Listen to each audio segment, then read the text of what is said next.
Hi there everybody, this is David and I love Dragon Quest. I cannot say enough good things about it. It was my very first RPG, the original, back when I was 7 years old on the NES, and it really just made me fall in love with the entire JRPG genre as a whole. Over the past 30 or so years though, we've had a ton of different mainline games, as well as a multitude of spin-offs, and for the most part, I have loved them all. And now here we have the latest Dragon Quest Monsters spin-off, The Dark Prince, and it follows the adventures of Sorrow from Dragon Quest IV. How cool is that? I have been plugging away at this for hours now, and I cannot wait to give you all my thoughts and first impressions and feeling about it. But first, if you're new to the channel, please be sure to subscribe for some more top 10s, reviews, and news, and also hit that like button for the ratio. And now, let's go ahead and get started. First things first, you are going to want to know that this is a Switch exclusive RPG. And honestly, I've got to say, it's a great game for the Switch, because it involves a lot of leveling, a lot of exploration, and a lot of grinding. But not a whole lot of thinking or complicated progressions, making this a perfect on-the-go type of game. And if history of this series is anything to judge by, this game is long, consisting of 6 different worlds and 3 echelons each. You really do seem to be getting a lot of bang for your buck here, and this is just the perfect game for those long road trips that you'll be taking. The game stars Sorrow of Dragon Quest IV fame, but this is a prequel, and it goes over events that took place before the famous mainline NES game, during his teenage years. And here, he's been put under a curse by his father, which makes it so that he can't harm monsters. I mean, he is the manslayer, not the monster slayer after all. He's taken refuge in Rose Hill to escape from his father, which is also known as Roseville back in the original game. Here, he stumbles across an elf named Rose, who's being persecuted and chased down by humans because she cries ruby tears. So, in order to protect her from the humans, he erects a tower for her to live in, as he himself goes off on a journey to Endor to prove his strength in the tournament and then get revenge on his father. Many of you watching this more than likely played the free demo that's been available for over a month. I know that I did, and I personally put in about 20 hours into it, and it still never ended. But you will be happy to know the monsters that you accumulated over the course of the demo will transfer over into the full game.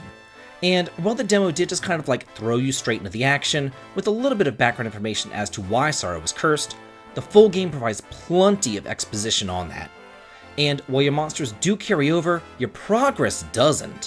What I mean by this is that you don't just get to start the game where you left off in the demo. You need to start over from the beginning. Though again, you do get the monsters that were in your party once you get access to the paddock. You begin in Terrestria, which is essentially the land surrounding Rose Hill, and this acts as your tutorial area, where you learn about the changing seasons, the various monsters, and the basics of battling. But what really sets this apart from other Monsters games is the seasonal changes. Roughly every 10 or so minutes, a wind will blow through, ushering in the next season. In winter, the water will freeze, and in autumn, the leaves will pile up and the trees may topple over. Springtime allows for vines to grow, and summertime can even allow you to float through the air on flower petals. Depending on where you are and what the terrain is like, the different seasons will bring in all sorts of changes to the landscape. And not only will the landscapes change, but the monsters available to fight will change too. It's not good enough to just kind of explore the entire area during one season though. You really do need to go through each area during all 4 seasons. And thankfully, all the little changes are clearly marked on your minimap, so you're not just bumbling around blind wondering what changed and where to go to. You're going to be finding a ton of items and treasures strewn all about the field, so do make sure that you fully explore so that you can get everything, especially those accessories that you can equip to increase your stats, seeds that permanently increase your stats, and mini medals for special rewards. To aid in your exploration, you're going to be given the Zoom spell, which allows for fast travel anywhere in the world too. Eventually, after about an hour or so, you're going to be making your way into Nadiria, the underworld of Dragon Quest IV. And as I said before, Nadiria is made up of 6 different realms and 3 circles in each realm, so 18 total areas. There's an upper, middle, and lower echelon. And just as Endor has that tournament of champions, Nadiria does as well, but here it's called the Mausoleum. And you're going to want to have Sorrow showcase his strength in the arenas in both lands, because as he fights and he moves his way up the tournaments, he'll be able to delve deeper and deeper into Nadiria, fighting and gathering more powerful monsters along the way. Encounters occur on screen, and here you can choose to give your monsters direct orders, or you can just assign them tactics and let auto battle take it from there. There's also a speed up option too, so battles are lightning quick. Not only can you assign them tactics though, but you can really get down to the nitty gritty and tell them which spells to use more often, less often, or not at all. Then, when your monsters do level up, they'll fully restore all their HP and MP, and just about every other level or so, they'll gain some talent points, which you can then use to put into one of two different skill trees. The first skill tree focuses mostly on abilities and spells, whereas the second skill tree will focus mostly on stats, such as your HP, attack, wisdom, or defense. In this way, you could have two of the exact same monsters, but they could play totally differently from one another depending on how you invested their talent points. Enemies can join you either after battle or by scouting them. However, I never once had an enemy join me after battle. They all only join me after scouting. The best way to do this is to weaken them a little bit, then use a show of force and then scout them. Because if the scout fails, then they'll become angered and they'll get extra attack power, and you also can't scout an angered monster. If you would like to make it easier to scout them though, you can use baits or treats to increase your chances. Super powerful monsters will appear in each region, and if you're able to defeat them, then all the monsters in the region will respect you, and they'll become easier to recruit. Also, each time that you defeat the tournament, the monsters in the area will become easier to recruit as well. However, all this recruiting will not be enough to win. Eventually, you're also going to gain access to synthesizing. And here, it's kind of like the Shin Megami Tensei games, where you take two monsters, combine them together, and then get a more powerful monster as a result.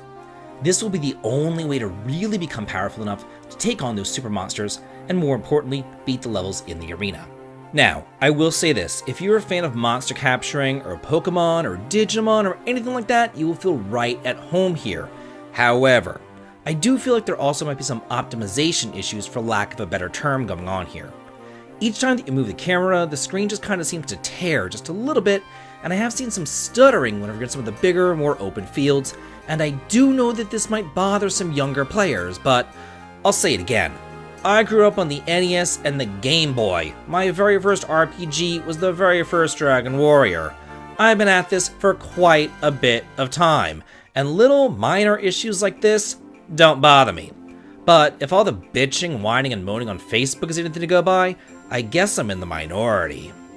I had an absolute blast playing through this game, with roughly 20 or so hours invested in the demo and another good 10 or so into the full game. I think that I have a pretty clear indication about what this game has to offer thus far. This is a precursor to the events of Dragon Quest IV, fleshing out Saros, Solo's, and Rose's relationship, as well as a whole lot of nostalgic monster capturing fun. So that's it for my first impressions of Dragon Quest Monsters: The Dark Prince. And if you like what you saw here, you can use the Amazon affiliate link below to order it and support the channel yourself. How did you feel about the game? Did you like it or dislike it? Let's get a discussion going on here, and let's all talk and chat about it, because I'm always in the comments too. And if you like what I do here on the channel, please head on over to the Patreon to sign up for early access to my videos and behind the scenes photographs. The link to it is over in the video description. And as always, please like, comment, and subscribe, and have a good day.